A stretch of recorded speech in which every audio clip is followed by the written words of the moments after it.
ఇవాళ తెలంగాణ రాష్ట్రంలో రిజర్వేషన్లకు అడ్డుపడ్డ చంద్రశేఖరరావు, బండి సంజయ్, కిషన్ రెడ్డి, రామచంద్రరావు కాదు మన సవాలు, మన పోటీ మన సవాలు ఢిల్లీ మీద, నరేంద్ర మోడీ మీద,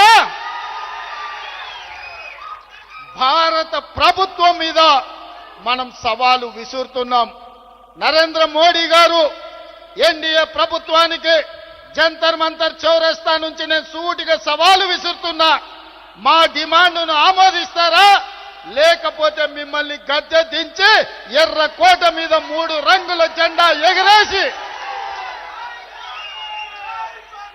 ఎర్రకోట మీద 3 రంగుల జెండాను ఎగరేసి మా నాయకుడు రాహుల్ గాంధీ గారిని దేశ ప్రధానమంత్రిగా చేసి 42% ఓబీసీ రిజర్వేషన్లను సాధించుకునే వరకు ఇక్కడ ఉన్న వాళ్ళు ఎవరు నిద్రపోరన్న మాట నరేంద్ర మోడీ గారికి నేను విజ్ఞప్తి చేస్తున్నా.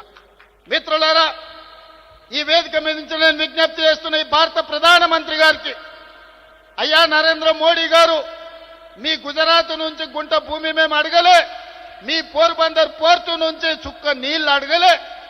మా తెలంగాణ రాష్ట్రంలో మా గడ్డ మీద మా బలైన వర్గాల సోదరులకు మేము 42% రిజర్వేషన్లు ఇచ్చుకుంటామంటే మీ గుజరాత్ వాళ్ళకు వచ్చిన కడుపు మంటేందని నేను అడగదలుచుకున్నా.